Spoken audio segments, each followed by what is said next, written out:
জয়ধ্বনি করলেন, উলুধ্বনি করলেন, দুটি বাহু তুলে করতালি দিলেন। এ রাধা গোবিন্দ খুশি হয়ে গেছে। আরে মাটিও হয়ে গেছে পূর্ণ মাটি, পূর্ণ ভূমি। এখানে রাধা গোবিন্দ অবশ্যই আছেন। তিনি এসছেন, গৌর হরিও এসেছেন, আর অবধূত নিত্যানন্দ এখানে বিরাজ করছেন। নিত্যানন্দ আছেন বলেই আজকের আপনাদের মনে এত আনন্দ। আপনাদের খাঁচার মধ্যে যে পাখিটা আছে, সে পাখিটা এই হরিনামের ছোলা আর কৃষ্ণ প্রেমের জল গ্রহণ করছে। কিমা তাই আপনাদের আত্মা আরো চাইছে যে হরিনাম শুনবো শুনবো। কিমা এটা তাই তো? হরি বল নিতাই গৌর প্রেমানন্দে। জোর করে একবার উলুধ্বনি হয়ে যাক আস্তে। হরি বল জয় নিতাই, জয় নিতাই। খুব ভালো। চলুন আমাদের আজকের এই সুন্দর মন নিয়ে আর এই মাধুর্য মণ্ডিত হরিবাসরে বসে থেকে উলুধ্বনি, শঙ্খধ্বনি, জয়ধ্বনি আর মুখে রাধা নাম বলতে বলতে আমাদের মনটাকে নিয়ে চলে যাব আজ বৃন্দাবন। বৃন্দাবনে প্রবেশ করেই আমরা লীলা মাধুর্য আর সাধন করব। আজকের এই সুন্দর মাধুর্য মণ্ডিত হরিবাসরে যে লীলাটি আমরা সাধন করব, যে বিষয়ে আলোচনা করব, বিষয়টির নাম হলো সতী তুলসী। আজকে তুলসী চরিত্র আমরা আলোচনা করব। কে এই তুলসী? যে তুলসীকে আজকে আমরা বৃক্ষ রূপে দেখছি, আসলে এই তুলসীটা কে? যে তুলসী কাষ্ঠমালা কণ্ঠে ধারণ করে সাধু গুরু বৈষ্ণবরাজ নিজেদেরকে ধন্য মনে করছেন, সেই তুলসীর জন্মটা কোথায় আজ আমরা জানবো। তবে চলুন আগে আমরা বৃন্দাবনে প্রবেশ করব, তারপর লীলা মাধুর্য আস্বাদন করব। সবাই মিলে করতালি দিতে দিতে, উলুধ্বনি করতে করতে এবং জয়ধ্বনি করতে করতে দুটি বাহু ঊর্ধ্বে তুলে চলুন মুখে রাধা নাম নিয়ে আমরা চলে যাই বৃন্দাবন। চল চাঁদনি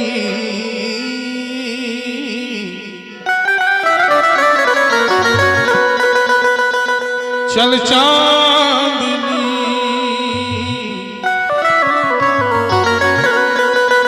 चल चांदनी रात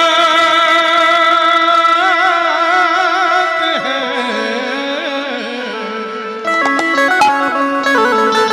সবাই মিলে একসঙ্গে তালে তালে বৃন্দাবন বেশ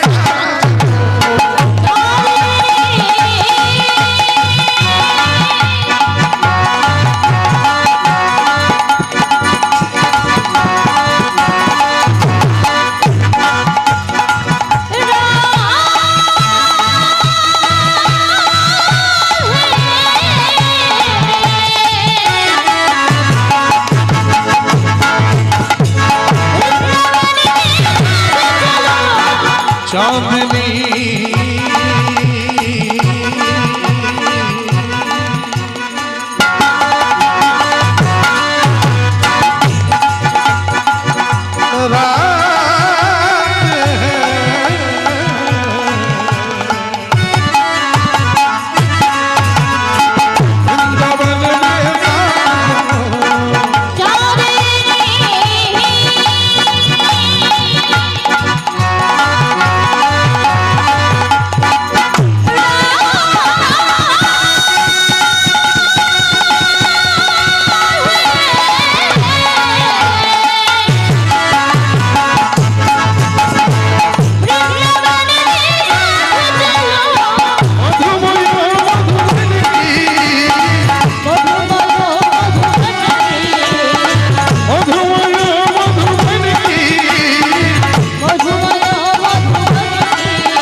আস্তে অমায়েরা সামনে যারা আছেন তারা তো রাধা নাম বলছেন শুনতে পাচ্ছি, পিছনে যারা আছেন আমি তো দেখতেও পাচ্ছি না ঠিক ভালোভাবে, শুনতেও পাচ্ছি না।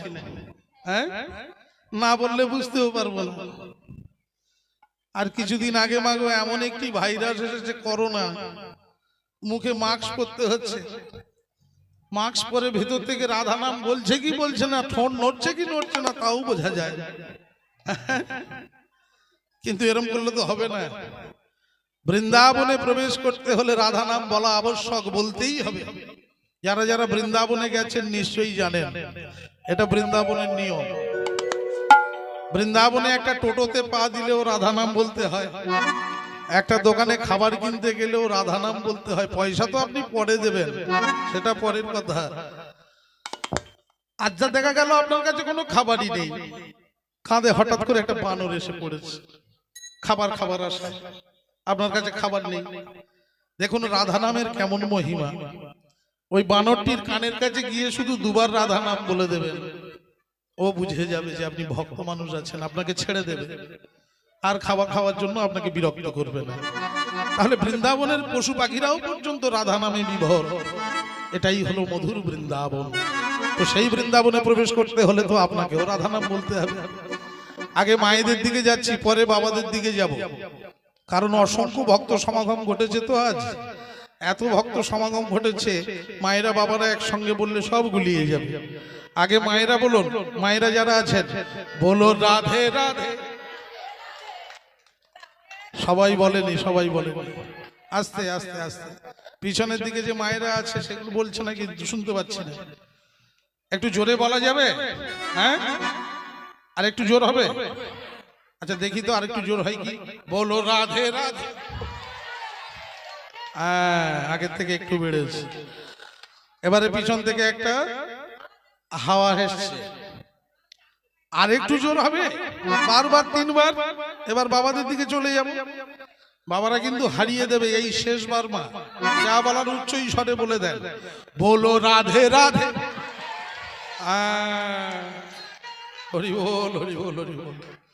আচ্ছা এবার বাবারা যারা আছেন বাবাদের দিকে যাচ্ছি, বাবারা বলুন তো, বলো রাধে রাধে। দেখেছেন প্রথম বারটাই কত জোর হয়ে গেল, তাহলে দ্বিতীয়বার নিশ্চয়ই আরো জোর হবে কি বাবা? তাই তো, আরো জোর হবে। দেখুন মায়েদের হারিয়ে দিতে হবে, দেখুন চেষ্টা করে মায়েদের যদি হারাতে পারেন আরেকবার জোর করে একদম বলো রাধে রাধে। কি অবস্থা দেখুন, পুরো আয়লা ঝড়ের মতো বয়ে যাচ্ছে। বাবারা আরেকবার বলে দিন, বলো রাধে রাধে। মায়েদের আরেকবার সুযোগ দেব, বাবাদের হারাতে পারবেন? সবাই মায়েরা রেডি হয়ে আছেন? এবারে সেই গলাটা বেরোবে একদম, ঠিক আছে তাহলে চলুন, বলো রাধে রাধে। হরে কৃষ্ণ, হরি বল হরি বল হরি বল। এবার বাবারা আর মায়েরা উভয় মিলে সম্মিলিত কণ্ঠে যদি এইভাবে বলা যায়, তাহলে আমার মনে হয় একেবারে সেই এখান থেকে বকখালি তো খুব কাছে, তাই না? বকখালি পর্যন্ত আওয়াজটা পৌঁছে যাবে বোধ হয়। বকখালি তো খুব কাছে এখানে, না? বকখালির খুব কাছেই এসে গেছি আজ। তো যাই হোক, চলুন আজকের এই মহতী হরি সভায় যত ভক্ত, অসংখ্য ভক্ত এসছে আজকের এখানে, ভক্ত সমাগম ভালো ঘটেছে। তো সবাই মিলে উচ্চ স্বরে একেবারে বলো রাধে রাধে, বলো রাধে রাধে, বলো রাধে রাধে, বলো রাধে রাধে।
वृंदावन में, वृंदावन में साथ चलो।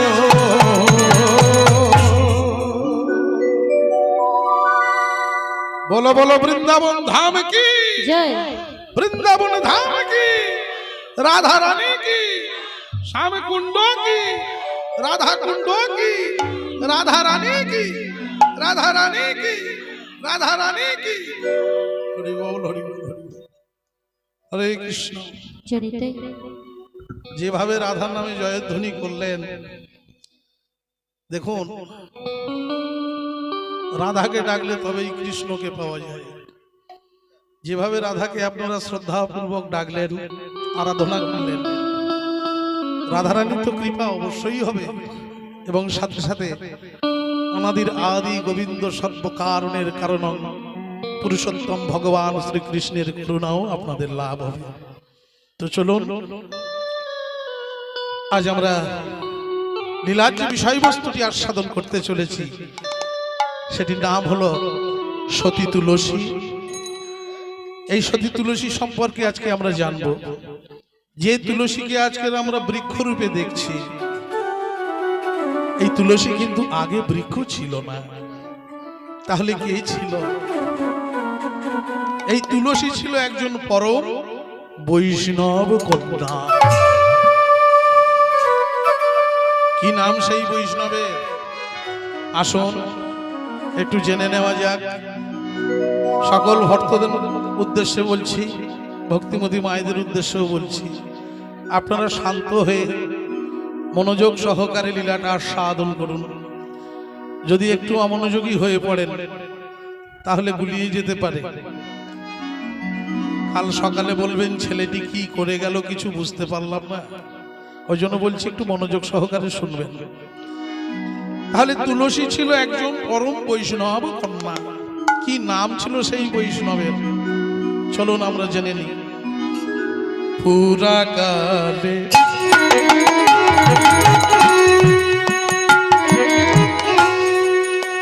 ছিলেন রাজা,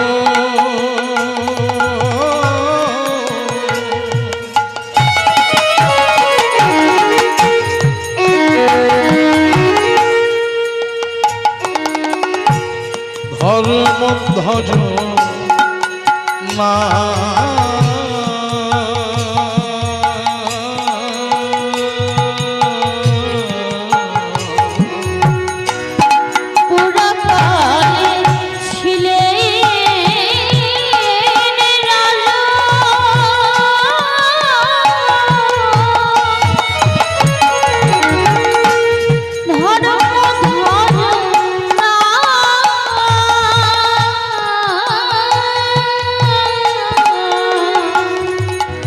পুরাকালে এক পরম বৈষ্ণব রাজা ছিলেন, যার নাম ছিল ধর্মধ্বজ। এই ধর্মধ্বজের ঘরেই তুলসী কন্যা রূপে জন্মগ্রহণ করেছিল। এই যে তুলসীর পিতা ধর্মধ্বজ, এই ধর্মধ্বজের স্বভাব চরিত্র কেমন ছিল আসুন জেনে নেওয়া যাক। ধর্মে কর্মে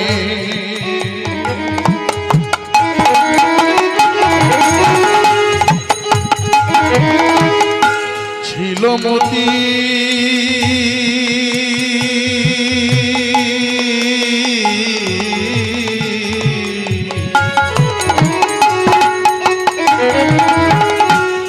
অতি গুণতা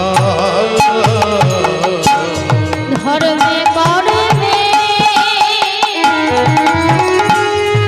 ছিল মতি,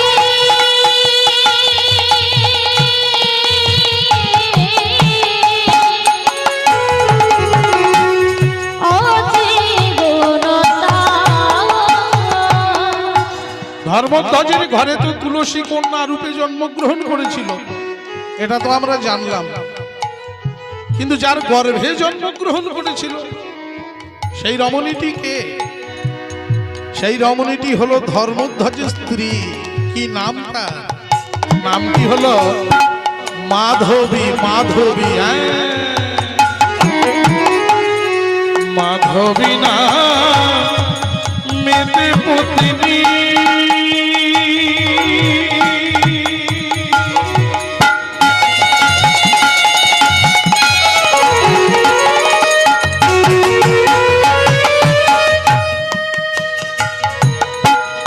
মাধবী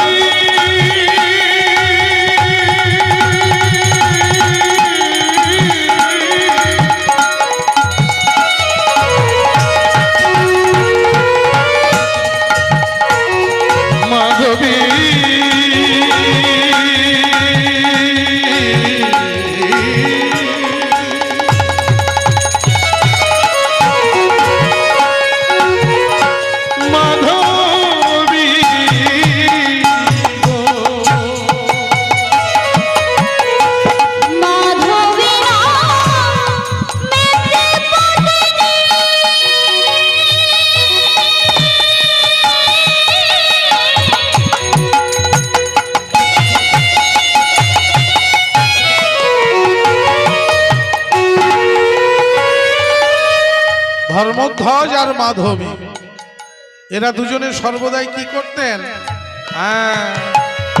এরা দহে মিলে নারায়ণে করে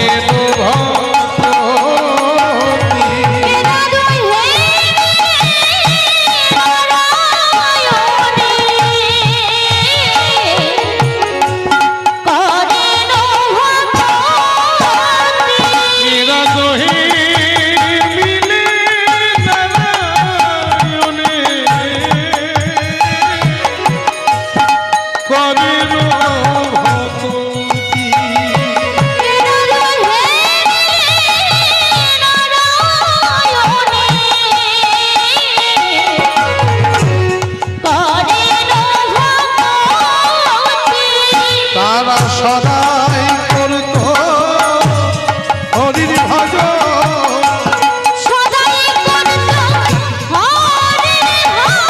তারা সদাই করত হরির ভজ সদাই করত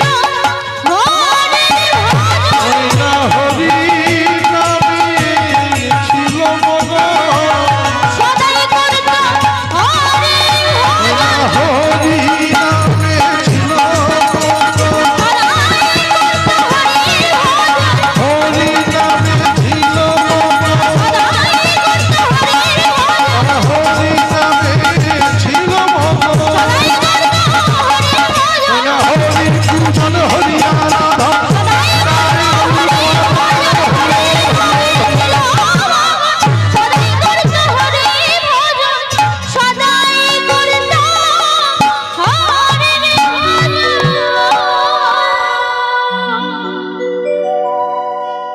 আমার প্রভু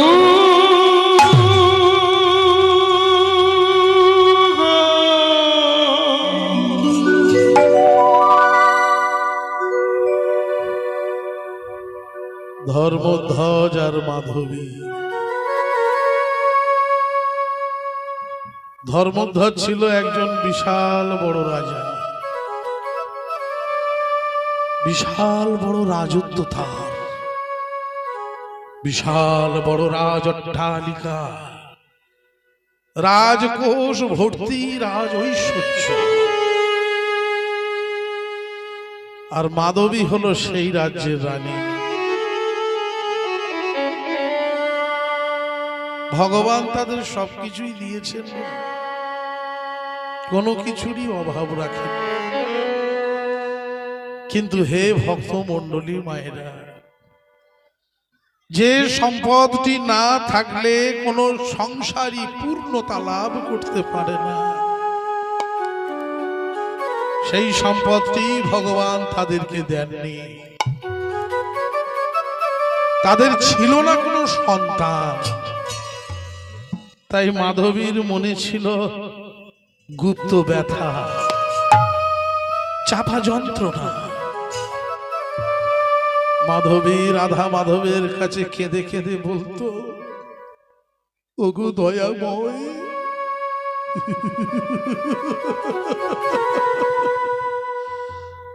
ওগো করুণাময়, ওগো করুণা নিদান, বলতে পারো আমি কি অপরাধ করেছিলাম? তুমি তো আমাদের সবকিছুই দিয়েছ, এত বড় রাজত্ব দিয়েছ, এত বড় রাজ অট্টালিকা দিয়েছ, রাজকোষ ভর্তি দিয়েছ তুমি, রাজ ঐশ্বর্য। তবে কেন, তবে কেন ঠাকুর তুমি আমার কোলে একটি সন্তান দিলে না? বলতে পারো আমি কি অপরাধ করেছিলাম, কি পাপ করেছিলাম, যে পাপের প্রায়শ্চিত্ত করতে গিয়ে আজ আমি সন্তান হারা হলাম। আমাদেরই রাজ্যের অধিবাসীরা আমাদের অলক্ষ্যে, আমাদের পিছনে কত বাজে বাজে কথা বলে, কত কুকথা বলে। সকালবেলা নাকি তারা আমাদের মুখ দর্শন করতে চায় না। এই যন্ত্রণা, এই কষ্ট বুকে নিয়ে কি বেঁচে থাকা যায় বলো ঠাকুর? এই যন্ত্রণা কাকে জানাবো, এই কষ্টের কথা কাকে বলবো? কাউকে যে বলতে পারি না।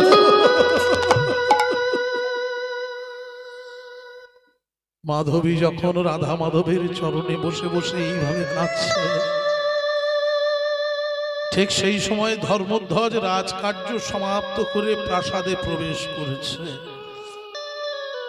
প্রাসাদে প্রবেশ করেই দেখছে মাধবী কাঁদছে। কি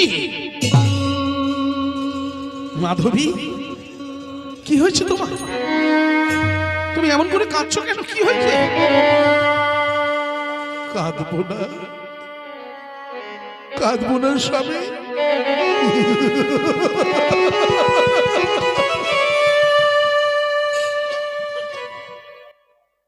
কোনদিন কি ভেবে দেখেছো তুমি, কোনদিন কি ভেবে দেখেছো তুমি? আজ পর্যন্ত তুমি বাবা ডাক শুনতে পেলে না।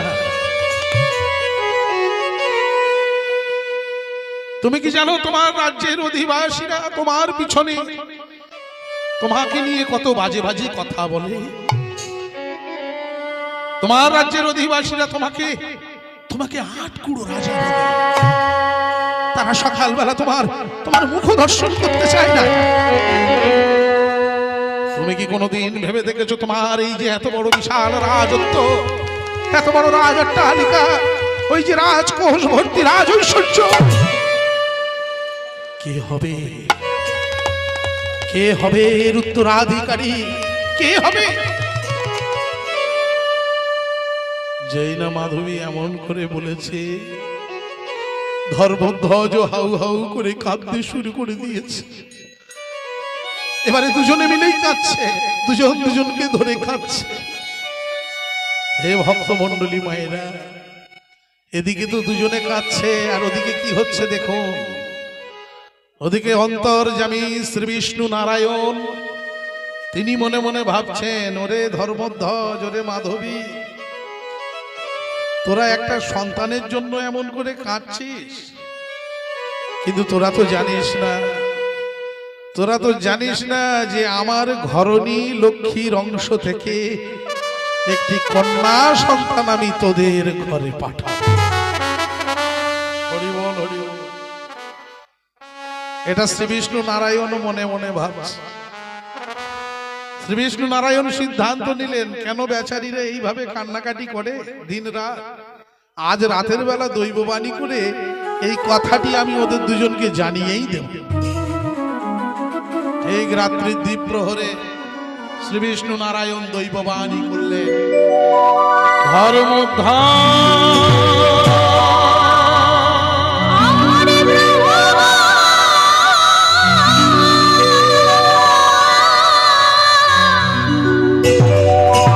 মাধবী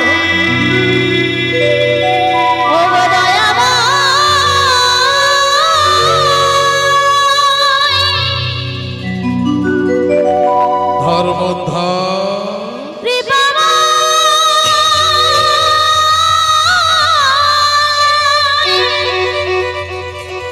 মাধবী কৃপা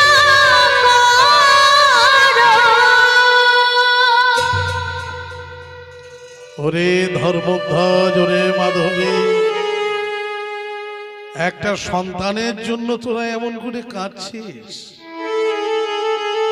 কিন্তু তোরা তো জানিস না, তোরা তো জানিস না যে আমার ঘরণী লক্ষ্মীর অংশ থেকে একটি কন্যা সন্তান আমি তোদের ঘরে পাঠাবো। যেই না এই কথাটি মাধবী শুনেছে চমকে উঠেছে। কি বললে, কি বললে প্রভু, কি বললে? আরেকবার বলো প্রভু, আরেকবার বলো। আমি স্বপ্ন দেখছি না তো, আমি স্বপ্ন দেখছি না তো, আমি সজ্ঞানে আছি তো। ওরে শান্ত হ মাধবী, শান্ত হ, শান্ত হ। তুই কোনো স্বপ্ন দেখছিস না, তুই সজ্ঞানেই আছিস, আর যা শুনছিস সঠিকই শুনছিস। আমার ঘরণী লক্ষ্মীর অংশ থেকে একটি কন্যা সন্তান আমি তোদের ঘরে পাঠাবো। যেই না এই কথা শুনেছে মাধবী বলছে প্রভু, প্রভু গো, বলো না প্রভু কবে পাবো? আজ যে ধৈর্য ধরে রাখতে পারছি না, বলো না প্রভু কবে পাবো সেই কন্যা সন্তান? আরে কবে পাবি? অত অধৈর্য হলে হয় নাকি? শুনতে হবে, শুনতে হবে। শোনো শোনো, শোনো গো মাধবী রানী,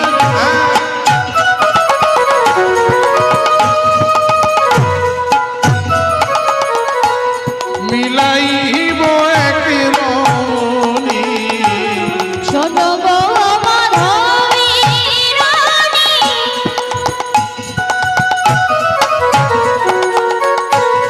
মিলাইব এক রমণী। শোনো গো মাধবী রানী,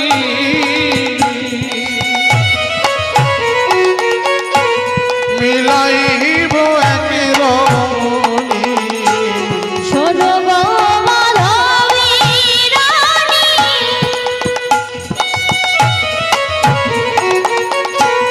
মিলাইব এক রমণী।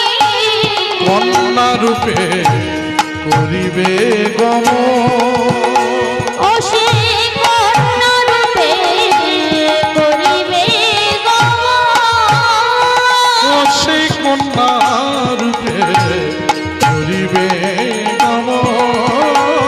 ও সে কন্যা রূপে করিবে গমন। ও প্রভু, সে তো শুনলাম প্রভু যে একটি কন্যা সন্তান আমি পাবো, কিন্তু বলো না প্রভু কবে পাবো? আরে শোন শোন মাধবী শোন, কার্তিক পূর্ণিমা রাতে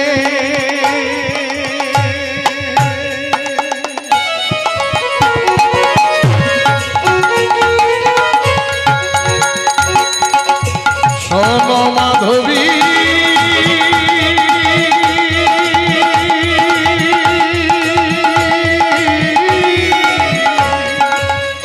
তাই গোবিন্দ হরি বল, হরি বল, হরি বল।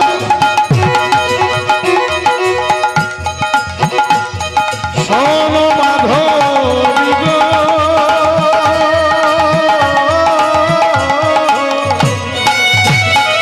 ওই কার্তিক পূর্ণিমা রাতে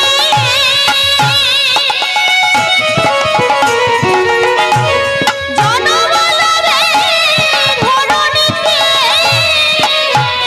আবার উদ্ধারিবে জগত জনে।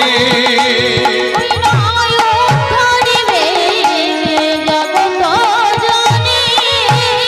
ও সেই উদ্ধারিবে জগত জনে। উদ্ধারিবে জগত জনে। ও সেই লক্ষ্মীর অংশে জন্ম লবে। লক্ষ্মীর অংশে জন্ম লবে। ও সেই লক্ষ্মীর অংশে জন্ম লবে। লক্ষ্মীর অংশে জন্ম লবে। মুখে সদাই হরি হরি বল।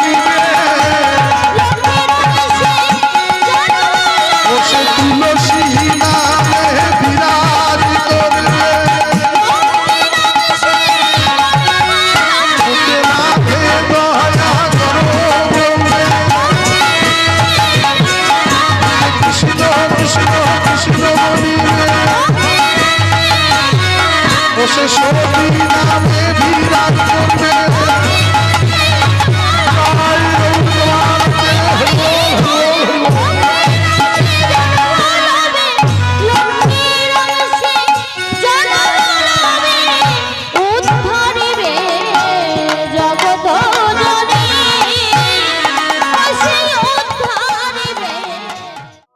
ও মায়েরা, আর কেউ ঘুমোচ্ছেন না তো?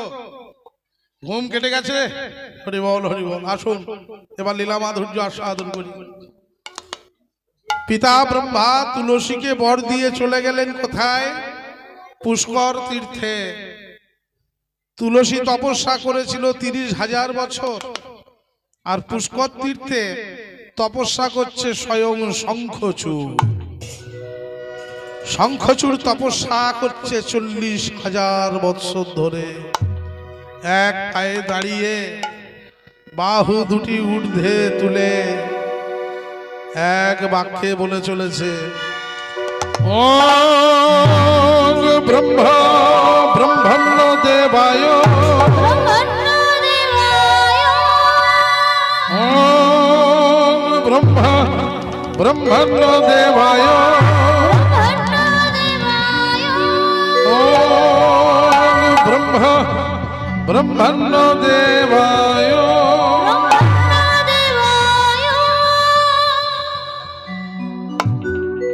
এইভাবে তপস্যা করতে করতে যখন 40,000 বছর কেটে গেল, স্বয়ং পিতা ব্রহ্মা এসে হাজির হলেন শঙ্খচূড়ের সম্মুখে। শঙ্খচূড় কে ডাকে আমায়? আমি শঙ্খচূড়। 40,000 বছর এক পায়ে দাঁড়িয়ে বাহু দুটি ঊর্ধ্বে তুলে আমাকেই তুমি স্মরণ করে চলেছ। আমি হলাম পিতা ব্রহ্মা, তোমার তপস্যায় আমি সন্তুষ্ট হয়েছি। বলো বলো, তুমি আমার কাছে কি বর চাও? প্রভু প্রভু তুমি এসেছো, প্রভু প্রভু তুমি এসেছো। প্রভু বর আমি চাই, হ্যাঁ হ্যাঁ বর আমি চাই। প্রভু বর যদি আমাকে দিতেই হয় তবে তুমি ওই বরই আমায় দাও। আমি অমর যেন হতে পারি,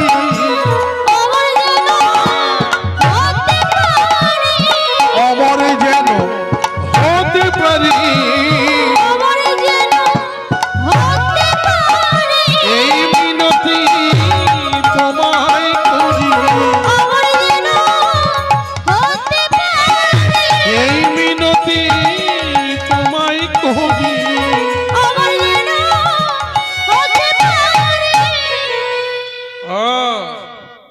তাহলে তুমি অমরত্ব বর চাইছো শঙ্খচূড়। কিন্তু শঙ্খচূড়, আমি যদি তোমায় অমরত্ব বর দিই তাহলে সারাটা কাল কিন্তু তোমার এই দৈত্য কুলে থাকতে হবে। হ্যাঁ, তুমি যেখান থেকে এসেছিলে সেখানে আর ফিরে যেতে পারবে না। শঙ্খচূড় বলছে, যেখান থেকে এসেছিলাম মানে? আরে এই মর্তের মাটিতে ধনু বংশে জন্ম হয়েছে আমার, নাম হলো দৈত্যরাজ শঙ্খচূড়। আমি আবার কোথায় থেকে আসবো?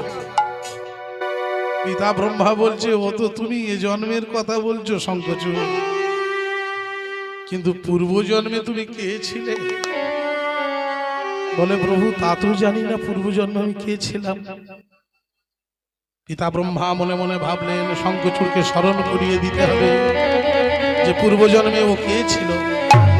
তাই পিতা ব্রহ্মা কি করলেন? শঙ্খচূড়ের মস্তকে করলেন সজোরে আঘাত।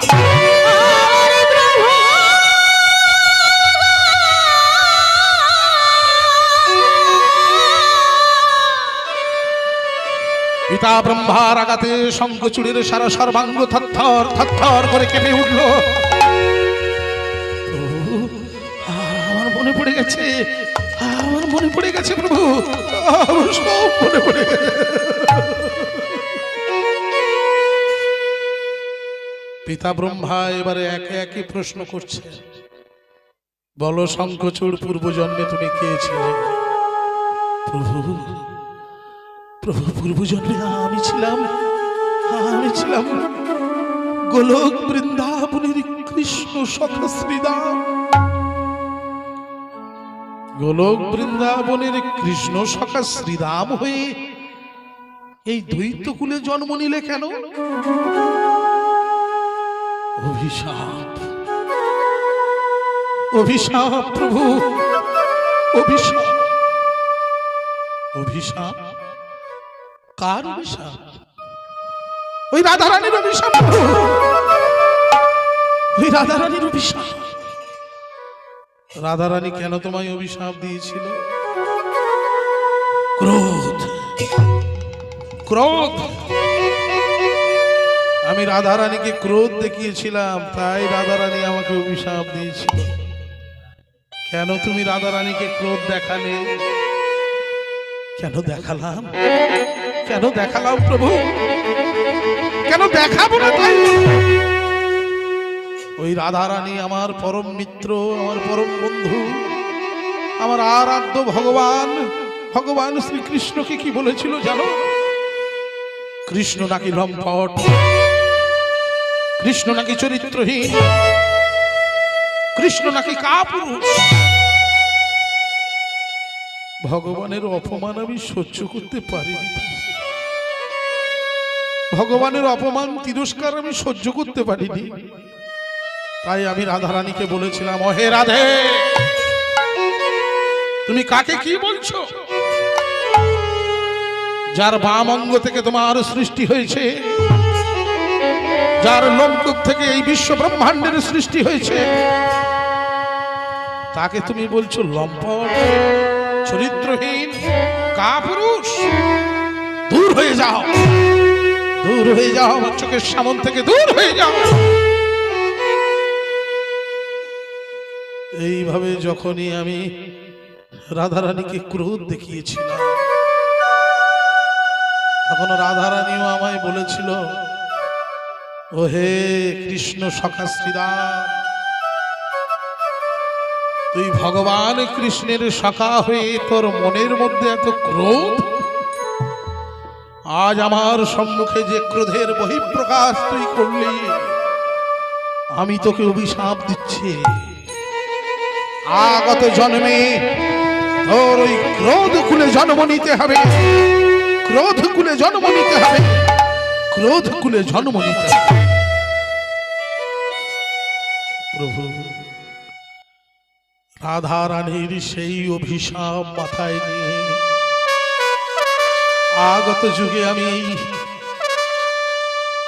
এই দৈত্যকুলে জন্ম নিয়েছি।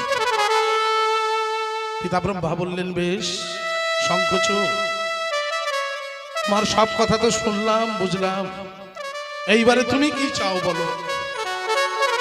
অমরত্ব বর নিয়ে সারাটা কাল এই দৈত্যকুলে থাকতে চাও, নাকি নাকি তোমার সেই পরম মিত্র, পরম দয়াল, অনাদির আদি গোবিন্দ সর্বকারণের কারণং পুরুষোত্তম ভগবান শ্রীকৃষ্ণের কাছে গোলক বৃন্দাবনে ফিরে যেতে চাও?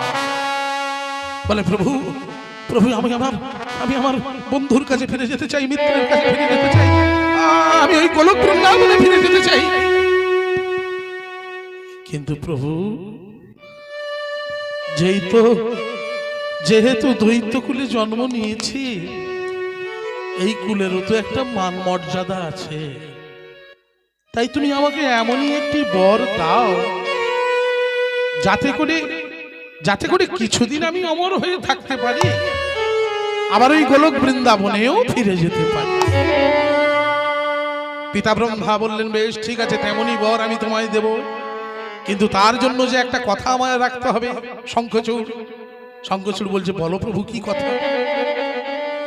এই মুহূর্তে তুমি চলে যাবে বর্দি নারায়ণে, সেখানে গিয়ে দেখবে পর্বতের উপরে একজন রমণী বসে তপস্যা করছে, যার নাম হলো সতী তুলসী। ওই তুলসীকে তোমার বিবাহ করতে হবে। আর এই নাও শঙ্খচূড়, আমার কণ্ঠ থেকে এই হরিকবচ কুণ্ডল খুলে নিয়ে আমি তোমার কণ্ঠে পরিয়ে দিলাম। এই হরিকবচ কুণ্ডল যতদিন তোমার কণ্ঠে থাকবে, আর তোমার বিবাহিত স্ত্রী সতীলক্ষ্মী তুলসীর সতীত্ব যতদিন বজায় থাকবে, ততদিন তুমি অমর। কোনো অস্ত্রের আঘাতে তোমার মৃত্যু হবে না, দানব মানব খেচর ভুচর কেউ তোমাকে মারতে পারবে না। জলে স্থলে অন্তরিক্ষে কোথাও তোমার মরণ নেই। তুমি অমর, তুমি অমর, তুমি অমর। পিতা ব্রহ্মা হরিকবচ কুণ্ডলটি কণ্ঠে পরিয়ে দিয়ে চলে গেলেন। আর এদিকে শঙ্খচূড় কণ্ঠে হরিকবচ কুণ্ডল ধারণ করে অট্ট হাসি শুরু করে দিল।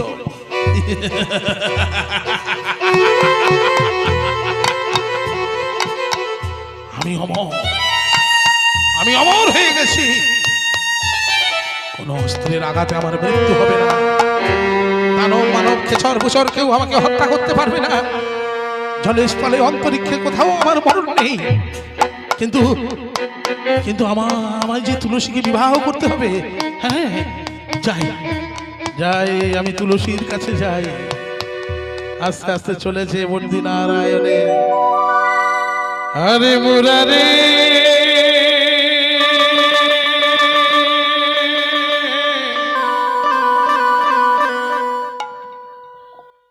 হরে মুরারে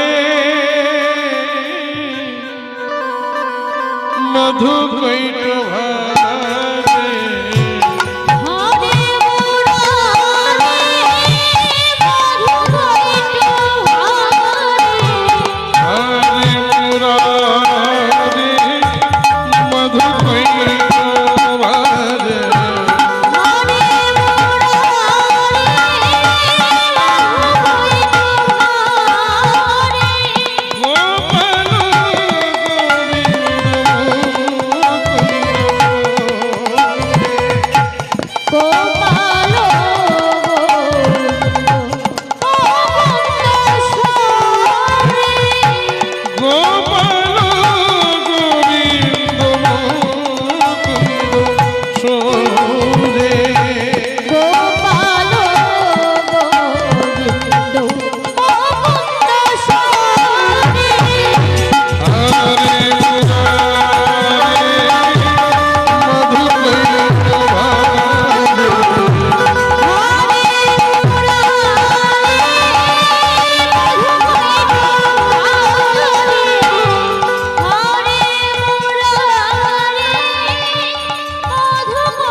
অনেকটা পথ দৌড়তে দৌড়তে এসেছি।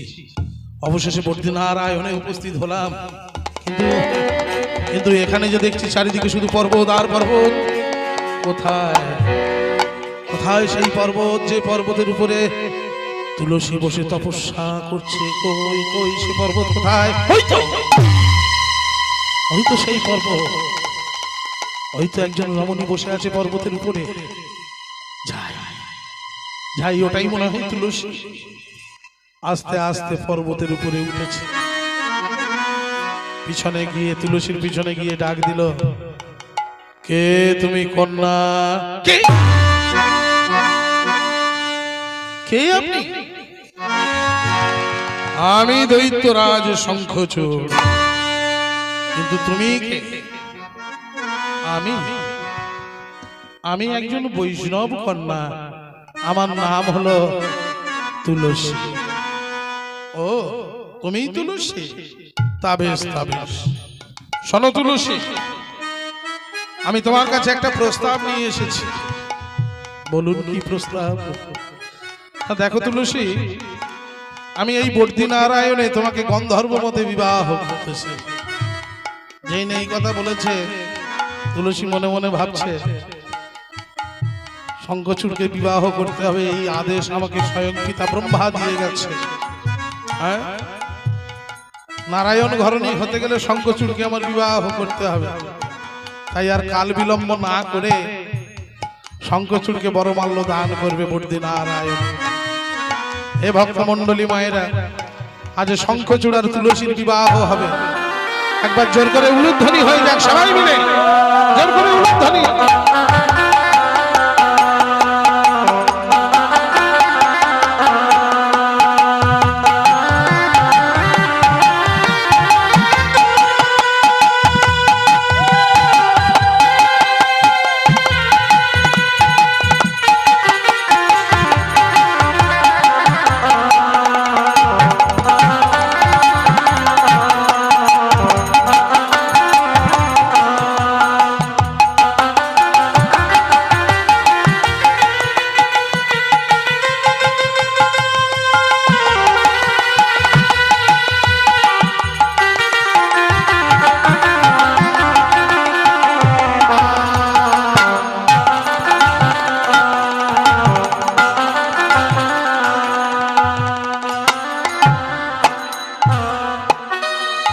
বিয়ের সানাই বেজে গেল।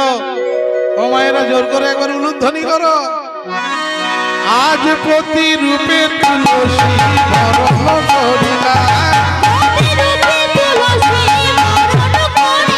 আজ প্রতিরূপে তুলসী বরণ করিলা, অন্তর্যামী নারায়ণ আনন্দিত হইলা।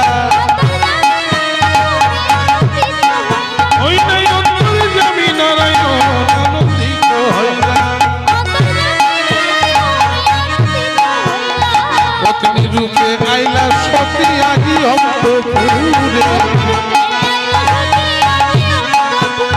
পত্নী রূপে আইলা সতী আজি অন্তপুরে। স্বর্গ হতে দেবীগণ পুষ্প বৃষ্টি করে, স্বর্গ হতে দেবীগণ পুষ্প বৃষ্টি করে। বলে হরি বল হরি বল, হরি বল হরি বল, হরি বল হরি বল। উলুধ্বনি করে সকল, উলুধ্বনি করে শঙ্খধ্বনি করে সকল, শঙ্খধ্বনি করে সকল। ওই উঠিলে আনন্দ, ওই উঠিলে আনন্দ, হরি হরি হরি তাই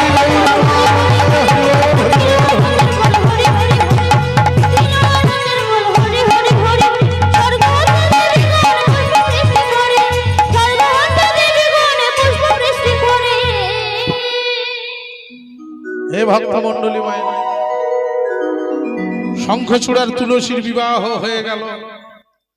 নিজের পত্নীকে সঙ্গে নিয়ে, নিজের পত্নীকে সঙ্গে নিয়ে নিজের ঘরে ফিরে এসেছে, প্রাসাদে ফিরে এসেছে শঙ্খচূড়। তো তুলসী তো সতী সাধ্বী নারী, দিন রাত স্বামীকে সেবা করে, নিত্য নারায়ণকে সেবা করে। এইভাবে মহা আনন্দে তাদের দিন কেটে যাচ্ছে। আর এইভাবে যত দিন কেটে যায়, ততই দৈত্যরাজ শঙ্খচূড়ের মনের মধ্যে দৈত্য ভাব জাগ্রত হয়।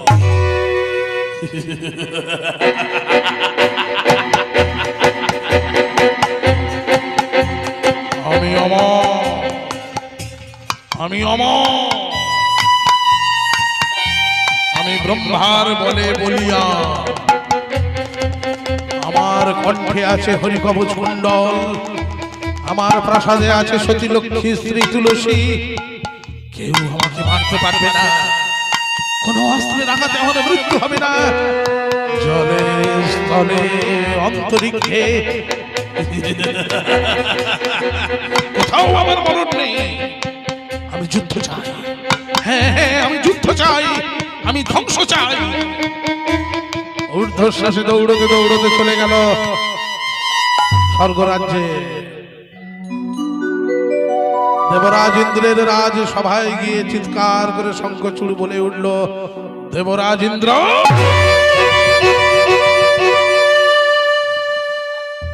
তুমি হলে দেবতাদের রাজা। তোমার জন্য, হ্যাঁ হ্যাঁ, তোমার জন্য গৌতম মুনির স্ত্রী অহল্যাকে পাষাণ করে দিল, আর তুমি এখানে দেবতাদের রাজা সেজে বসে আছো। দূর হয়ে যাও, দূর হয়ে যাও, স্বর্গরাজ্য থেকে দূর হয়ে যাও। দেবরাজ ইন্দ্রকে তাড়ালো, একে একে সমস্ত দেবতাকে তাড়ালো। যে পিতা ব্রহ্মা দিয়েছিল হরিকবচ কুণ্ডল অমরত্ব বর, সে পিতা ব্রহ্মাকেও ছেড়ে কথা বলল না, পিতা ব্রহ্মাকেও তাড়ালো। সবাইকে তাড়িয়ে অবশেষে এসে হাজির হলো কোথায়? কৈলাস পর্বত। আমায়রা, কৈলাস পর্বতে কে থাকে গো? হ্যাঁ, আছে শিব ঠাকুর। আর শিব ঠাকুর কি পরে থাকে? কোমরে বাঘছাল। ওমা, ওই যে ভোলা মহেশ্বর কোমরে বাঘছালটি পরে থাকে না, ওটা একটা সাপ দিয়ে বাঁধা থাকে, জানেন? এখনকার যুগে ছেলেরা দেখবেন প্যান্ট পরলে কোমরে বেল্টে পরে, কেন? যাতে প্যান্টটা কোমরে আটকে থাকে। আর আমাদের দেবাদিদেব মহাদেব, উনি ওই বাঘছালটি পরে থাকতেন আর একটা সাপ বেঁধে রাখতেন, যাতে বাঘছালটা কোমরে আটকে থাকে। কিন্তু প্রায় সময় ওই সাপটা খুলে চলে যায় গো মা। একবার বিয়ের সময় গিয়েছিল, বিয়ে করতে গিয়েছিল মহেশ্বর, বিয়ের সময় গিয়েছিল। আর আজকের কি ঘটনা ঘটলো দেখুন। আজকে শঙ্খচূড় যখন কৈলাস পর্বতে এসে উপস্থিত হয়েছে, ভোলা মহেশ্বর শঙ্খচূড়ের বিশাল বড় দেহটা থেকে ভয়ে থরথর থরথর করে কাঁপছে। এবারে ভোলা মহেশ্বর এত কাঁপছে, ভোলা মহেশ্বরের কোমরে বাঁধা সেই সাপটি মনে মনে ভাবছে, কি ব্যাপার, বাবার দেহটা এত কাঁপছে কেন? আমার দেহটা যদি এত কাঁপে, আমার তো ছোট্ট দড়ির মতো দেহ, তাহলে আমার দেহটা তো এক্ষুনি ছিঁড়ে যাবে। তার থেকে বাবা কাঁপছে, কাঁপুক, আমি আমার রাস্তা দেখি। এবারে কোমর থেকে সাপ যদি খুলে যায়, কোমরে বাঘছালা থাকবে গো, কি হবে? নিচের দিকে হরিবোল হয়ে যাবে। এবার নিচের দিকে হরিবোল হতে হতে যখন হাঁটু পর্যন্ত হয়েছে, তখন খেয়াল হচ্ছে যে কিছু একটা অঘটন ঘটে গেছে। নিচের দিকে তাকিয়ে দেখে না বাঘছালার কোমরে নেই, তাড়াতাড়ি করে ধরে। এখন মহেশ্বরের ওই অবস্থা দেখে শঙ্খচূড় দূর থেকে হো হো করে হেসে উঠেছে। শঙ্খচূড় বলছে, মহেশ্বর, আমি তোমায় কিছু করিনি, কিছু বলিনি, আমায় দেখেই যখন তোমার এই অবস্থা, আর তোমায় আর আমি কি বলবো? যাও, তোমাকে আর কিছু বললাম না, তোমার রাজত্বে তুমি সুখে থাকো। এই বলে শঙ্খচূড় চলে গেল। আর এদিকে মহেশ্বর কি করলেন? কোমরের সেই বাঘছালটি ধরে চললেন কোথায়? ছুটিতে ছুটিতে প্রভু বিষ্ণু লোকে ধাইলা, ছুটিতে ছুটিতে প্রভু বিষ্ণু লোকে ধাইলা, ছুটিতে ছুটিতে প্রভু বিষ্ণু লোকে ধাইলা, ছুটিতে ছুটিতে প্রভু বিষ্ণু লোকে ধাইলা। অন্তরের কথায় আজ বিষ্ণুকে জানাইলা, অন্তরের কথা শুনে বিষ্ণুকে জানাইলা, অন্তরের কথায় আজ বিষ্ণুকে জানাইলা। অন্তরের কথা আজ বিষ্ণুকে জানাইলা। শ্রী বিষ্ণু নারায়ণ মহেশ্বরের ওই অবস্থা থেকে জিজ্ঞাসা করছে, মহেশ্বর, তোমার এমন দশা কেন হলো? এমন দশা কেন হলো? তোমার এমন দশা কেন হলো? এমন দশা কেন হলো? মানে প্রভু কি আর বলবো, ওই শঙ্খচূড় করে দিল, এমন দশা কেন ওই হলো? শঙ্খচূড় করে দিল। এমন দশা কেন হলো? অন্তরের কথায় আজ বিষ্ণুকে জানাইলা, অন্তরের কথা আজ বিষ্ণুকে জানাইলা। শ্রী বিষ্ণু নারায়ণ সমস্ত কিছু শোনার পর বলে উঠলেন, মহেশ্বর, দিনকে দিন শঙ্খচূড়ের অত্যাচার বেড়ে চলেছে। সমস্ত স্বর্গরাজ্য আজ শঙ্খচূড়ের অত্যাচারে ব্যাকুল হয়ে পড়েছে। দেবতারা চারিদিকে ছোটাছুটি করছে। আর আজকের এই শঙ্খচূড়ের জন্য যখন তোমার কোমরের বাকছাল এমন ভাবে হরিবোল হলো, তখন ওই শঙ্খচূড়ের মৃত্যু হবে তোমার হাতে। এই মুহূর্তে তুমি চলে যাও পুষ্পভদ্রা নদীর তীরে। সেখানে গিয়ে দেখবে শঙ্খচূড় এক বাক্যে এক বস্ত্রে নামামৃত পালন করছে। তুমি ওর নামামৃত ভঙ্গ করে ওকে যুদ্ধ করবার জন্য খেপিয়ে তুলবে। তবে সাবধান মহেশ্বর, ওর কণ্ঠে আছে হরিকবচ কুণ্ডল, ওর প্রাসাদে আছে সতী লক্ষ্মী স্ত্রী তুলসী। এত সহজে তুমি ওকে মারতে পারবে না। ও যখন যুদ্ধ করবার জন্য প্রস্তুত হয়ে একেবারে যুদ্ধক্ষেত্রে এসে উপস্থিত হবে, ঠিক সেই সময় আমি একটি ব্রাহ্মণ রূপ ধারণ করে যুদ্ধক্ষেত্রে উপস্থিত হয়ে ওর কণ্ঠ থেকে হরিকবচ কুণ্ডলটি হরণ করে নেবে। তারপর ওরই রূপ ধারণ করে ওর প্রাসাদে গিয়ে ওর সতীলক্ষ্মী স্ত্রী তুলসীর সতীত্ব হরণ করব। আর সতীত্ব হরণ করার সাথে সাথেই আমি দৈববাণী করব। আর দৈববাণী শোনা মাত্র তুমি তোমার ত্রিশূলের আঘাতে শঙ্খচূড়কে নিধন করবে। শ্রী বিষ্ণু নারায়ণের কথা মতো ভোলা মহেশ্বর চলে গেল পুষ্পভদ্রা নদীর তীরে। গিয়ে দেখছে হ্যাঁ, শঙ্খচূড় এক বাক্যে এক বস্ত্রে বসে বসে নামামৃত পালন করছে। ভোলা মহেশ্বর পেছন থেকে গিয়ে ডাক দিলেন, শঙ্খচূড়।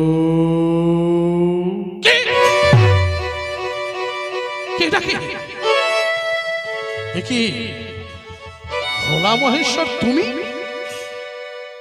তুমি এখানে কেন এসেছ? তোমার তো আমি কোনো ক্ষতি করিনি, তোমার রাজত্ব তো আমি তোমাকে সুখেই ছেড়ে দিয়ে এসেছি। তাহলে তুমি এইভাবে কেন এসে আমার নামামৃত ভঙ্গ করছো?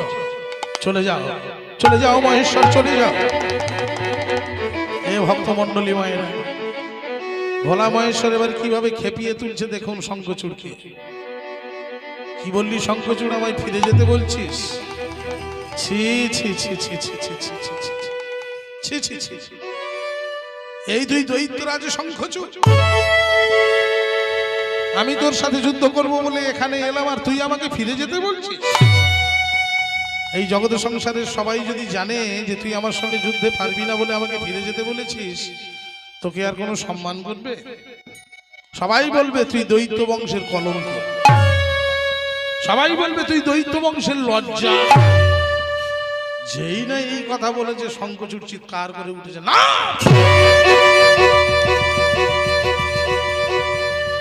আমি দৈত্য বংশের কলঙ্ক নই, আমি দৈত্য বংশের লজ্জা নই, আমি তোমার সঙ্গে যুদ্ধ করব মহেশ্বর। আগামীকাল এই পুষ্পভদ্রা নদীর তীরে তোমার সাথে হবে আমার সম্মুখ যুদ্ধ। আমি আসছি, আমি আসছি মহেশ্বর, আমি আসছি।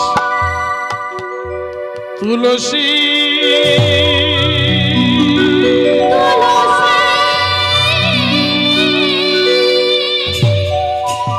তুলসী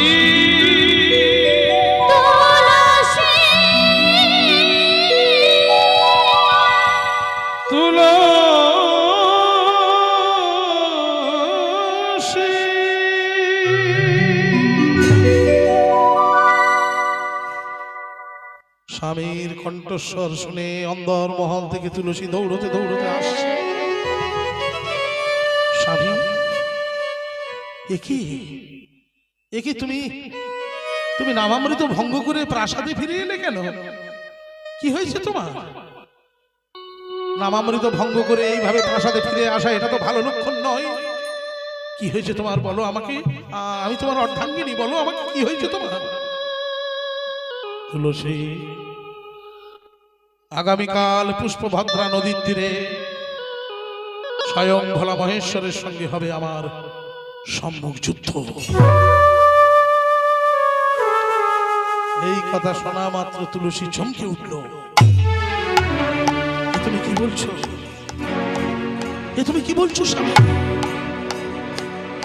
সংহার কর্তা স্বয়ং ভোলা মহেশ্বরের সঙ্গে তুমি তুমি রণে মুক্ত হচ্ছ? তুমি কি পাগল হয়ে গেলে স্বামী? হে ভক্তমণ্ডলী মায়েরা, শঙ্খচূড় মনে মনে বুঝতে পেরেছিল যে এবার তার দৈত্য জীবনের অবসান হতে চলেছে। এইবার তার আত্মাটা চলে যাবে সেই গোলক বৃন্দাবন। কিন্তু সে যে মারা যেতে চলেছে এটা যদি তুলসী জানতে পারে মনে বড় ব্যথা পাবে, বড় কষ্ট পাবে। তাই তুলসীকে সান্ত্বনা দিচ্ছে কেমন করে দেখুন। তুলসী, তুলসী, তাকিয়ে দেখো, তাকিয়ে দেখো, আমার কণ্ঠে আছে এই যে দেখো দেখো, আমার কণ্ঠে আছে হরিকবচ কুণ্ডল। হ্যাঁ, আমার কণ্ঠে আছে হরিকবচ কুণ্ডল। আর যার প্রাসাদে তোমার মতো এত সতী লক্ষ্মী স্ত্রী থাকে, তার কি এত সহজে মরণ হয়? না না না, তার এত সহজে মরণ হয় না, হয় না, হয় না, হয় না। তুলসী, তুলসী, ডাকো না, ডাকো না, আমাদের 5 বছরের সন্তান ওই সুচন্দ্রকে একবার কাছে ডাকো না। শঙ্খচূড় আর তুলসীর 5 বছরের একটি সন্তান ছিল, নাম ছিল সুচন্দ্র। ছুটতে ছুটতে এসে শঙ্খচূড়ের কাছে দাঁড়িয়েছে। শঙ্খচূড় মাথায় হাত বুলিয়ে দিচ্ছে আর বলছে, ওরে বাপ সুচন্দ্র, আমার যে বিদায় ঘন্টা বেঁচে গেছে রে বাপ। এই সমস্ত রাজত্বের ভার আমি তোর হাতে তুলে দিয়ে গেলাম। অভাগিনী মাটাকে দেখিস, অভাগিনী মাটাকে দেখিস রে বাপ, অভাগিনী মাটাকে দেখিস।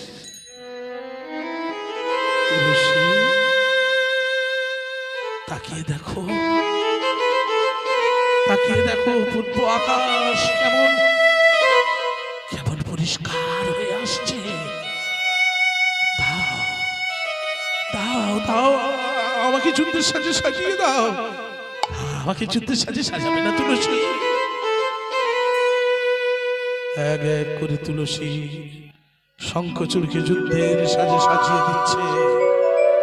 কেমন করে সাজাচ্ছে দেখুন।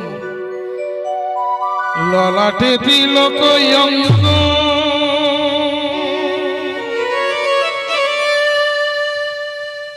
মুখে ইষ্ট নাম ভজ, মনি মুক্তা করে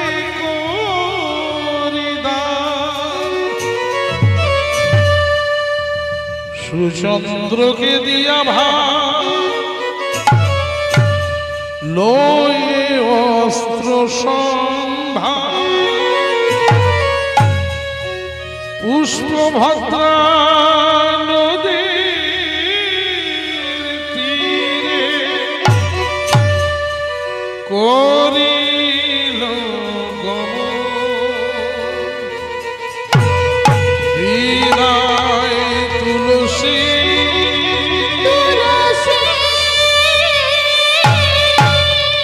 বিদায় তুলসী,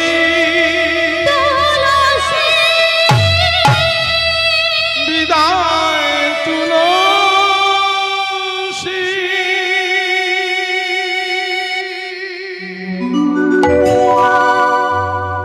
কোথায় কোথায় কোথায় ভোলা মহেশ্বর?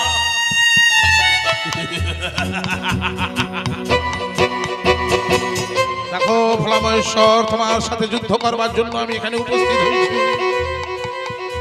আমার কণ্ঠে আছে হরিকবচ কুণ্ডল, আমার প্রাসাদে আছে সতী লক্ষ্মী স্ত্রী তুলসী। এত সহজে তুমি আমায় মারতে পারবে না মহেশ্বর। মারো মারো দেখি তোমার ত্রিশূল, মারো আমাকে।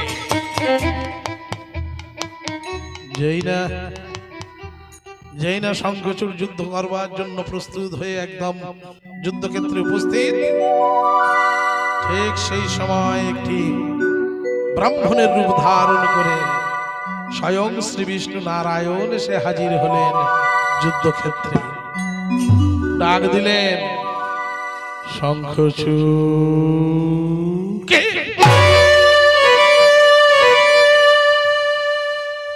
এ কি? কে আপনি ব্রাহ্মণ? এর আগে তো আপনাকে কখনো দেখিনি। ব্রাহ্মণ রূপী নারায়ণ বলে উঠলেন, তুমি আমায় চিনবে না শঙ্খচূড়। তোমার রাজ্যের এই পথ দিয়ে আমি যাচ্ছিলাম, হঠাৎ লক্ষ্য পড়লো তুমি 2 হাত ভরে সোনা দানা হিরে মণিমুক্ত দান করছো। এই দৃশ্যটা দেখে আমার মনেও দান পাবার একটা বাসনা জেগেছে, তাই আমি তোমার কাছে এসেছি। দাও দাও শঙ্খচূড়, আমাকে দান দাও। শঙ্খচূড় বলছে, হে ব্রাহ্মণ, যখন আমি দান দিচ্ছিলাম তখন আমার কাছে দান দেওয়ার সামগ্রী ছিল, হিরে মণিমুক্ত ছিল, কিন্তু সেগুলো সব দান করে দিয়ে আমি শূন্য হাতে এই যুদ্ধক্ষেত্রে এসেছি। আপনাকে দান দেওয়ার মতো অবশিষ্ট আর আমার কাছে কিছু নেই। ব্রাহ্মণ রূপী নারায়ণ এবারে ছলনা করছে, ছলনা করে বলছে, দেখি কি বলছে দেখো। কে বলেছে? কে বলেছে দান করার মতো অবশিষ্ট তোমার কাছে কিছু নেই? ওই তো তোমার কণ্ঠে আছে হরিকবচ কুণ্ডল। দাও দাও, ওই হরিকবচ কুণ্ডল আমায় দাও। ওই হরিকবচ কুণ্ডল আমাকে দান করো। না!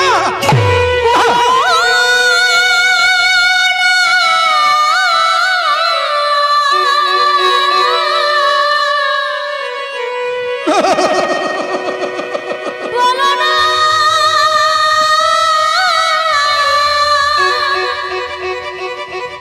তুমি বলো, বলো না। এই হরিকবচ কুণ্ডল আমি দিতে পারবো না। এই হরিকবচ কুণ্ডলের জন্য আমি বেঁচে আছি। এই হরিকবচ কুণ্ডল আমি দিতে পারবো না। ও, তাহলে তুমি দান দেবে না শঙ্খচূড়? বেশ বেশ, ঠিক আছে শঙ্খচূড়, তাহলে আমি ফিরেই যাচ্ছি। হঠাৎ শঙ্খচূড়ের অন্তরাত্মা জানান দিল, ওরে শঙ্খচূড়, আর যে তোর সময় নেই। এইবার তোর দৈত্য জীবনের অবসান হবে। এইবার তোর আত্মাটা চলে যাবে গোলক বৃন্দাবনে। সেই না অন্তরাত্মা জানান দিয়েছে। শঙ্খচূড় আর দেরি করল না, সঙ্গে সঙ্গে বলে উঠল, দাঁড়ান দাঁড়ান ব্রাহ্মণ, দাঁড়ান। নিয়ে যান, নিয়ে যান। কণ্ঠ থেকে হরিকবচ কুণ্ডলটি খুলে নিয়ে ব্রাহ্মণ রূপী নারায়ণের হাতে তুলে দিল শঙ্খচূড়। সঙ্গে সঙ্গে নারায়ণ অদৃশ্য হয়ে গেলেন। আকাশবাণী হলো, শঙ্খচূড়, এ তুই কি করলি? ব্রাহ্মণ রূপী নারায়ণের হাতে তুই তোর হরিকবচ কুণ্ডল অমরত্ব বরটা তুলে দিলি। এইবার ওই নারায়ণ তোর রূপ ধারণ করে যাবে তোর প্রাসাদে, তোর সতীলক্ষ্মী স্ত্রী তুলসীর সতীত্ব হরণ করবে। এইবার তোর মৃত্যু অনিবার্য, মৃত্যু অনিবার্য, মৃত্যু অনিবার্য। যেই না আকাশবাণীটি শুনেছে, শঙ্খচূড় হাত থেকে অস্ত্রটি মাটিতে ফেলে দিয়েছে। মাটিতে ফেলে দিয়ে ভোলা মহেশ্বরের চরণে বসে বসে হাউ হাউ করে কাঁদছে আর বলছে, প্রভু, আর কেন? এইবার তোমার ওই শ্রী চরণে আমাকে আশ্রয় দান করো প্রভু। জীবনের শেষ প্রার্থনা, শেষ গান গাইছে শঙ্খচূড়। হরি হে হরি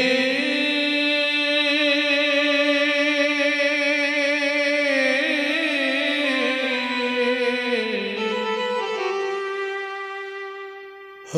হরিদিন কবে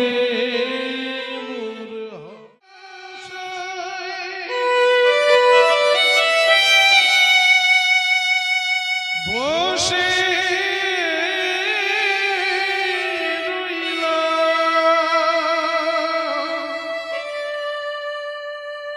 তোমার কৃপা পাব কবে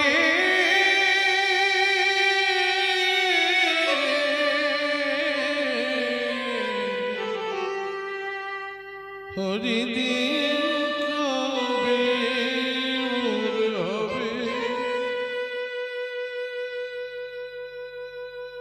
আশা যাবার ভবের মাঝে প্রভু তোমায় ডাকা হলো না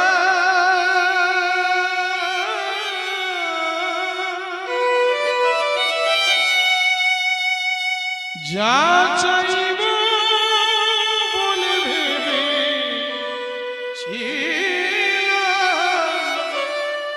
তা চাওয়া হলো না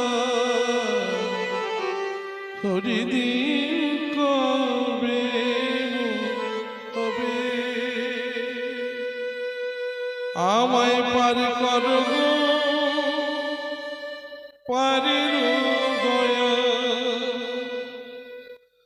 তুমি পারে করতা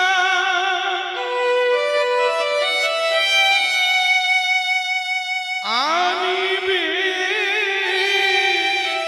বার্তা আমি তোমার চরণ কাঙা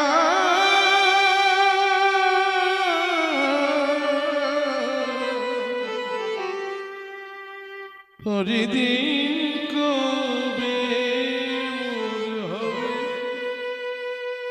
ওই পার করো গো পারের দয়া ওই পার করো গো পারের দয়া ওই পার করো গো পারের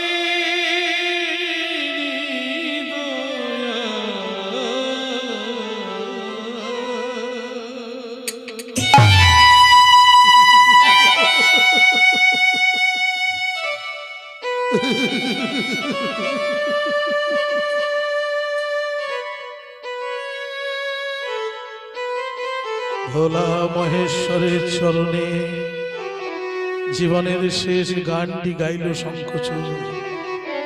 আর ওদিকে কি হচ্ছে দেখো, ওদিকে শ্রী বিষ্ণু নারায়ণ শঙ্খচূড়ের রূপ ধারণ করে শঙ্খচূড়ের প্রাসাদে গিয়ে ডাক দিলেন, তুলসী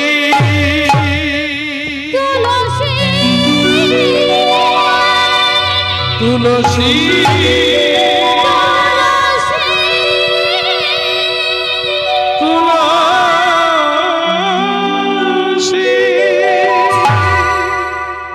স্বামীর কণ্ঠস্বর মনে করে অন্ধর মহল থেকে ঊর্ধ্বশ্বাসে দৌড়তে দৌড়তে আসছে তুলসী। মনে মনে ভাবছে, স্বামী বুঝি যুদ্ধে বিজয়ী হয়ে ফিরে এসেছে, আমার স্বামী যুদ্ধে বিজয়ী হয়ে ফিরে এসেছে। আনন্দে আত্মহারা হয়ে ঊর্ধ্বশ্বাসে দৌড়তে দৌড়তে নিজের ভ্রমবশত শঙ্খচূড় রূপী নারায়ণকেই আলিঙ্গন করে ফেলল তুলসী। যেই না আলিঙ্গন করে ফেলেছে, অমনি তুলসীর সতীত্ব হরণ হয়ে গেল। পরপুরুষের স্পর্শে সতীত্ব হরণ হয়ে গেল। শ্রী বিষ্ণু নারায়ণ সঙ্গে সঙ্গে দৈববাণী করলেন, মহেশ্বর শঙ্খচূড়ের কণ্ঠ থেকে হরিকবচ কুণ্ডল হরণ হয়েছে, ওর প্রাসাদে সতীলক্ষ্মী স্ত্রী তুলসীর সতীত্ব হরণ হয়েছে। আর এক মুহূর্ত দেরি নয়, এই মুহূর্তে তোমার ত্রিশূলের আঘাতে তুমি শঙ্খচূড়কে নিধন করো। দৈববাণী শোনা মাত্র ভোলা মহেশ্বর ত্রিশূলের আঘাতে শঙ্খচূড়কে নিধন করলেন। ত্রিশূলের ডগায় শঙ্খচূড়ের বিশাল বড় দেহটাকে তুলে নিয়ে ভোলা মহেশ্বর বলে উঠলেন, ওরে শঙ্খচূড়, তুই দৈত্য হলেও তুই যে পরম ভক্ত ছিলিস, তাই তোর এই দেহটা আমি যেখানে সেখানে ফেলবো না। সম্মুখে বয়ে যাচ্ছে মহাসমুদ্র, এই মহাসমুদ্রে আমি তোর দেহটাকে নিক্ষেপ করব। পরে তোর এই দেহ থেকে একটি জীবের জন্ম হবে, যার নাম হবে শঙ্খ। আগত কলি যুগে মর্তের প্রতিটি ঘরে ঘরে মাঙ্গলিক ধ্বনি হিসেবে ব্যবহৃত হবে এই শঙ্খ। আর যে রমণীর হাতে তুই বিরাজ করবি, সে রমণী তখন থাকবে সধবা, আর যখনই সেই রমণী তোর হাত থেকে পরিত্যাগ করবে, তখনই সে রমণী হবে বিধবা। যা যা শঙ্খচূড় যা। শঙ্খচূড়ের দেহটা ভোলা মহেশ্বর মহাসমুদ্রে নিক্ষেপ করলেন। আর এদিকে কি হলো, এদিকে আলিঙ্গন করার পরে তুলসী বুঝতে পেরেছে, এ আমি কাকে আলিঙ্গন করলাম, এ তো আমার স্বামী নয়। কে তুমি? কে কে কে? দেখবে দেখবে তুলসী আমি কে, তবে দেখো শঙ্খ চক্র গদা পদ্মধারী শ্রী বিষ্ণু নারায়ণ নিজ মূর্তি ধারণ করলেন। চমকে উঠেছে তুলসী, এ কি তুমি? তুমি এইভাবে আমার স্বামীর প্রাণ নিলে? তুমি আমার সতীত্ব হরণ করে আমার স্বামীর মৃত্যুর কারণ হলে তুমি? নারায়ণ, তুমি এত নিষ্ঠুর, তোমার হৃদয় এত পাষাণ, তুমি আমার স্বামীর মৃত্যুর কারণ হলো। পারলে আমার সতীত্ব নষ্ট করতে। আমি তোমায় অভিশাপ দেব নারায়ণ, আমি তোমায় অভিশাপ দেব। আজ আমার সম্মুখে যে পাষাণ হৃদয়ের পরিচয় তুমি দিলে, আগত কলিযুগে তোমার এই সুন্দর চতুর্ভুজী রূপ আর থাকবে না, তুমি পাথর হয়ে যাবে। আর স্বামী হারানোর যন্ত্রণা যেমন আমার আজ সারা দেহটাকে কুড়ে কুড়ে খাচ্ছে, আগত কলিযুগে যখন তুমি ওই শালগ্রাম শিলা রূপ ধারণ করে মর্তের মাটিতে অবতীর্ণ হবে, তখন ওই বজ্র কীট পোকা তোমার সারা সর্বাঙ্গ কুড়ে কুড়ে কুড়ে। এ ভক্ত মন্ডলী মায়েরা, আপনারা যদি সত্যিকারের শালগ্রাম শিলা দেখে থাকেন, তো দেখবেন সেই শালগ্রাম শিলার গায়ের মধ্যে কুড়ে কুড়ে খাওয়ার দাগ আছে। হ্যাঁ, বজ্র কীট পোকা ওই পাথরটাকে কুড়ে কুড়ে অমন দাগ করেছে। যাই হোক, শ্রী বিষ্ণু নারায়ণ বলে উঠলেন, বেশ তুলসী, তোমার অভিশাপ আমি মাথায় তুলে নিলাম, কিন্তু তুলসী তোমার এই দেহের যে আর এখন কোনো কাজ নেই। এইবার তোমার দেহটা হবে একটি বৃক্ষ, আর আত্মাটা চলে যাবে গোলক বৃন্দাবনে। আর আজ আমি এখানে দাঁড়িয়ে বলে যাই, আগত কলিযুগে যখন আমি শালগ্রাম শিলারূপ ধারণ করে মর্তের মাটিতে অবতীর্ণ হব, তখন যে ভক্ত আমার মস্তকে সচন্দন তুলসী পত্র নিবেদন করবে, সেই ভক্তের মনোবাঞ্ছা পূর্ণ হবে, পূর্ণ হবে, পূর্ণ হবে। নিতাই গৌর প্রেমানন্দে হরি বল, হরি বল, হরি বল। আজ সতী তুলসী লীলা এখানেই সমাপ্ত হলো। আসুন রাধা কৃষ্ণের যুগল রূপ দর্শন করে আমরাও আমাদের নয়ন যুগলকে সার্থক করি। আপনাদের যদি পরবর্তী কোনো দল থাকে, নাম গাওয়ার কেউ থাকে, তাহলে পাঠিয়ে দিতে পারেন। নয়নে নয়নে হইল